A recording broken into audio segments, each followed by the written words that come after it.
Hello student, I am Altaf Pirzada from Civil Department. તો previous લેક્ચર્સમાં આપણે chapter number 2 start કર્યું હતું પાયા. આપણે જોયું હતું કે પાયા કોને કહેવાય, પાયાના પ્રકારો કેટલા છે. પાયાના બે પ્રકારો છે, છીછરા પાયા અને ઊંડા પાયા. પછી આપણે ડિફરન્સ જોયું હતું કે છીછરા પાયા અને ઊંડા પાયાનું તફાવત શું છે. પછી આપણે સ્ટાર્ટ કર્યું હતું કે છીછરા પાયાના પ્રકારો. તો એમાં નેક્સ્ટ ટાઈપ છે આપણું કમ્બાઇન્ડ ફૂટિંગ. તો કમ્બાઇન્ડ ફૂટિંગ છે શું આપણે સમજીએ. તો કમ્બાઇન્ડ ફૂટિંગ એ બે કોલમ માટે વપરાય છે, જેવું કે તમને ફિગરમાં બતાવું.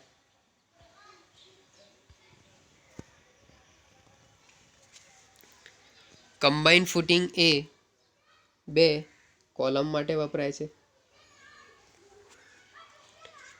હવે કમ્બાઇન્ડ ફૂટિંગ કેવા આકારના હોય છે એ જોઈએ. તો કમ્બાઇન્ડ ફૂટિંગ એ લંબચોરસ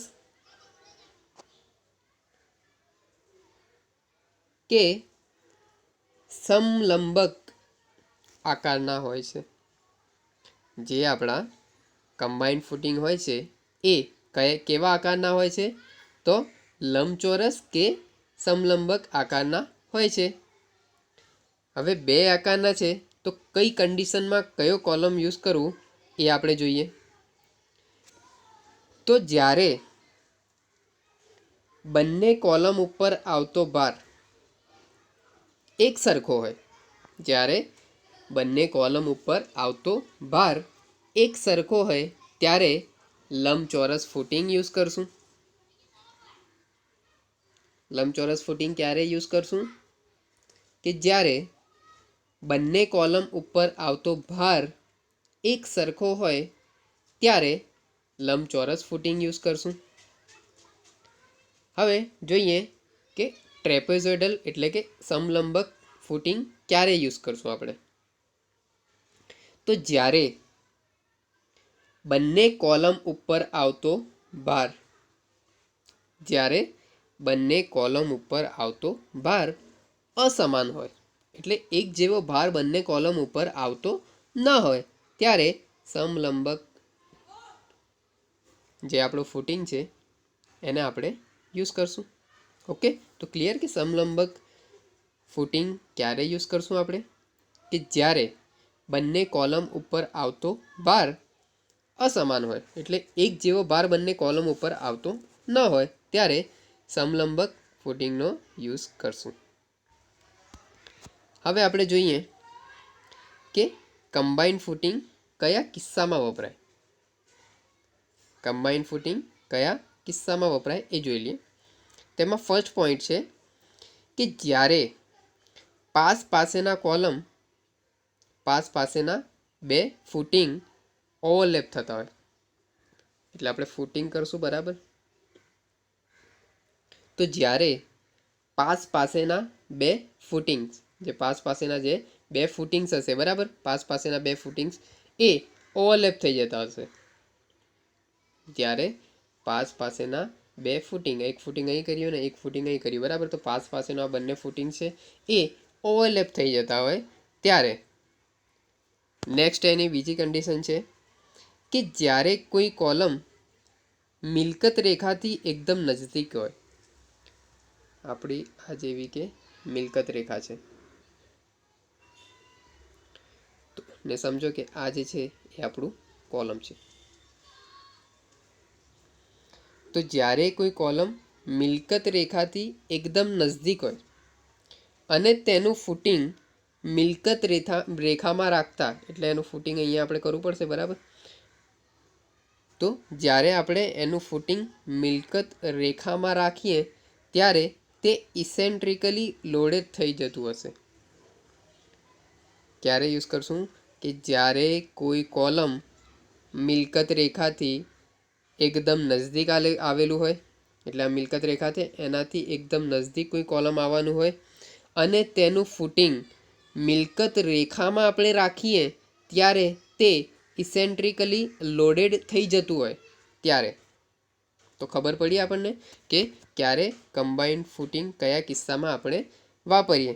તેમાં ફર્સ્ટ હતું આપણું કે જ્યારે પાસેના બે ફૂટિંગ ઓવરલેપ થતા હોય, અને સેકન્ડ કન્ડિશન હતી કે જ્યારે કોઈ બી કોલમ હશે એ આપણી મિલકત રેખા હોય છે. આ મિલકત રેખા છે, તો જ્યારે કોઈ બી કોલમ મિલકત રેખાની એકદમ નજદીક આવેલું હોય, જેવું કે અહીં આવેલું હોય, બરાબર, મિલકત રેખાથી એકદમ નજદીક આવેલું છે, બરાબર, ત્યારે તેનું ફૂટિંગ મીન્સ કે નીચે આપણે એનું ફૂટિંગ કરશું, તો એનું ફૂટિંગ મિલકત રેખામાં આપણે જ્યારે રાખીએ ત્યારે ઇસેન્ટ્રિકલી લોડેડ થઈ જતું હોય ત્યારે. તો આ હતું આપણું કે કમ્બાઇન્ડ ફૂટિંગ કયા કિસ્સામાં રાખી શકીએ. નેક્સ્ટ જોઈએ આપણે. નેક્સ્ટ છે આપણું કેન્ટિલીવર ફૂટિંગ. તો આપણે જોઈએ કે કેન્ટિલીવર ફૂટિંગ ક્યારે રાખવામાં આવે છે, બરાબર. તો કેન્ટિલીવર ફૂટિંગને બે અલગ અલગ સ્પ્રેડ ફૂટિંગને અલગ અલગ સ્પ્રેડ ફૂટિંગ છે. બે અલગ અલગ સ્પ્રેડ ફૂટિંગને આરસીસી સ્ટ્રેપ, આ છે આરસીસી સ્ટ્રેપ, એની મદદથી જોડીને તૈયાર કરવામાં આવે છે. જે કેન્ટિલીવર ફૂટિંગ છે એ બે અલગ અલગ સ્પ્રેડ ફૂટિંગને આરસીસી સ્ટ્રેપની મદદથી જોડીને તૈયાર કરવામાં આવે છે. એટલે અલગ અલગ બે સ્પ્રેડ ફૂટિંગને આરસીસીની જે સ્ટ્રેપ આવે છે, બરાબર, જે એક બીમ ટાઈપનો આવે છે, તેના વડે જોડીને તૈયાર કરવામાં આવે છે. હવે જે આપણે આરસીસીની સ્ટ્રેપ છે એ માત્ર બે ફૂટિંગને જોડવાનું જ કામ કરે છે. આરસીસીને જે આ સ્ટ્રેપ છે એ જસ્ટ કામ શું કરે છે કે જે બે ફૂટિંગ છે એને જસ્ટ જોડવાનું જ કામ કરે છે. એ નીચેની માટીનું કોઈ રિએક્શન્સ લેતા નથી. હવે માટી હશે ફૂટિંગ્સની નીચે, બરાબર, તો એના નીચે કોઈ માટી રહેલી છે એનું કોઈ બી રિએક્શન્સ લેતા નથી. હવે આપણને બી ખબર છે આ જેવી કે માટી છે, બરાબર, તો માટીમાં આપણે ઉપરથી પ્રેશર્સ આપશું, બરાબર, તો એવું નહીં વિચારવાનું કે નીચેથી માટી રિએક્ટ નહીં કરે. જ્યારે ઉપરથી આપણે પ્રેશર્સ આપશું, ઉપરથી લોડ્સ આપશું, બરાબર, તો માટી બી નીચેથી એનું રિએક્શન્સ આપે છે, બરાબર. તો આ છે આપણું કે ખબર પડી કે કેન્ટિલીવર ફૂટિંગ કેવી રીતે, બરાબર, અને કેવી રીતે આપણે કનેક્ટ કરીએ છીએ. તો ફરીથી જોઈ લઈએ કે બે અલગ અલગ સ્પ્રેડ ફૂટિંગ, આ બે અલગ અલગ સ્પ્રેડ ફૂટિંગને આરસીસી સ્ટ્રેપની મદદથી જોડીને તૈયાર કરવામાં આવે છે. આ આરસીસીની જે સ્ટ્રેપ છે એ માત્ર બે ફૂટિંગને જોડતા બીમ તરીકે કામ કરે છે, ને કોઈ બી માટીનું જે નીચેથી રિએક્શન્સ આવે છે એ લેતું નથી. હવે આપણે જોઈએ કે કેન્ટિલીવર ફૂટિંગ, જેવી કે તમને બીજા ફિગરમાં બતાવું તો આવી રીતે છે કે જો આ બે અલગ અલગ સ્પ્રેડ ફૂટિંગ છે અને એને આરસીસી સ્ટ્રેપ વડે જોડવામાં આવે છે, બરાબર. ને આ જે આરસીસીની જે સ્ટ્રેપ છે, બરાબર, એ જસ્ટ બે ફૂટિંગને જોડતું કામ કરે છે એક બીમ તરીકે. નીચેની માટીનું જે બી રિએક્શન છે એ લેતું નથી. હવે જોઈએ કે કઈ કન્ડિશનમાં આપણે યુઝ કરી શકીએ.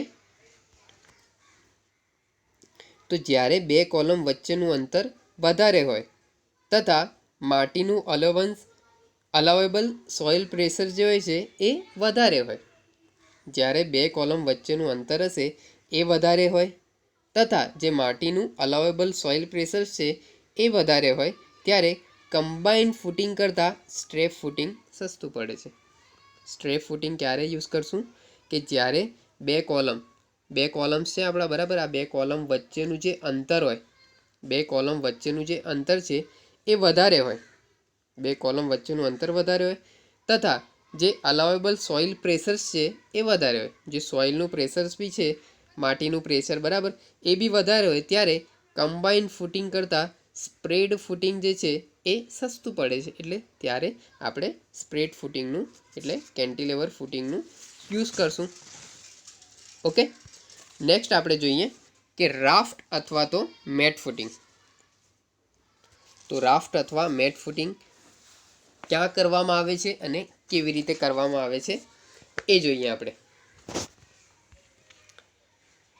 તો તમને એક ફિગર પરથી સમજાવી દઉં કે આ ફૂટિંગમાં બાંધકામ જ્યાં કરવામાં આવે, મીન્સ કે આ કોઈક એરિયા છે બરાબર, જ્યાં આપણે બાંધકામ કરવાનું હોય ત્યાં આખા વિસ્તાર પર અથવા તો અમુક ભાગ પર, તમે અહીં જોઈ શકો છો કે આખો વિસ્તાર છે બરાબર, ત્યાં આરસીસીનો સ્લેબ ભરવામાં આવે છે.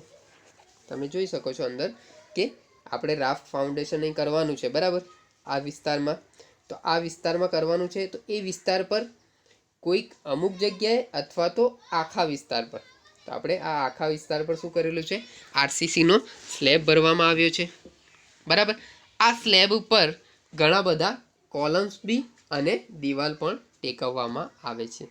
તો ખબર પડી રાફ્ટ ફાઉન્ડેશન્સ કે મેટ ફૂટિંગ છે શું, કે બાંધકામના આખા વિસ્તાર પર અથવા તો અમુક ભાગ પર, બાંધકામના આખા વિસ્તાર પર કે અમુક ભાગ પર આરસીસીનો સ્લેબ ભરવામાં આવે છે અને આ સ્લેબ ઉપર ઘણા બધા કોલમ અને દિવાલો ટેકવવામાં આવે છે. તો આ છે આપણું રાફ્ટ ફૂટિંગ. હવે રાફ્ટ ફૂટિંગ કયા સંજોગોમાં ઉપયોગી છે તો એ આપણે જોઈએ. તો ફર્સ્ટ એની કન્ડિશન છે કે માટીની ધારણ ક્ષમતા ઓછી હોય, એટલે કે જ્યારે માટીની ધારણ ક્ષમતા, માટીની જે ઉપરથી આવતું લોડ છે બરાબર, એને સહન કરવાની જે કેપેસિટી છે એ ઓછી હોય, ત્યારે રાફ્ટ ફાઉન્ડેશન્સ યુઝ કરવાનું. સેકન્ડ, કે જમીન પહોંચી અથવા તો પુરાણ કરેલી હોય, જમીન જે છે જ્યાં આપણે સ્ટ્રક્ચર્સ બાંધવાનું છે તે પોચી હોય અથવા તો પુરાણ કરીને તૈયાર કરેલી હોય, ત્યાં સાઈડ રાફ્ટ ફાઉન્ડેશન્સ કરવામાં આવે છે. થર્ડ છે કે કોલમ અને દિવાલો નજીક હોય તથા તેનું ફૂટિંગ જે છે એ ઓવરલેપ થતા હોય.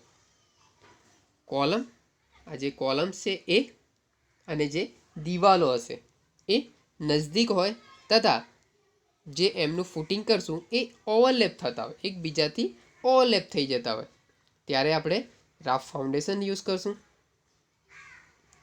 અને લાસ્ટ છે કે જ્યારે આપણા જે કોલમ્સ છે બરાબર, એ જુદા જુદા કોલમ પર જે ભાર હોય છે બરાબર, એ ભાર આવવામાં ઘણો તફાવત હોય, એટલે આ કોલમ ઉપર અલગ ભાર આવે છે, આ કોલમ ઉપર અલગ ભાર આવતું હોય, આ કોલમ ઉપર અલગ ભાર હોય, આ કોલમ ઉપર અલગ ભાર હોય બરાબર. તો જ્યારે જુદા જુદા કોલમ પર ભારમાં ઘણો જ તફાવત હોય, અલગ અલગ ભાર આવતો હોય બરાબર, ત્યારે બી આપણે રાફ્ટ ફાઉન્ડેશન્સ યુઝ કરશું. ઓકે, તો આઈ હોપ કે તમને આ વિડીયોમાં ખબર પડી હશે. Thank you very much.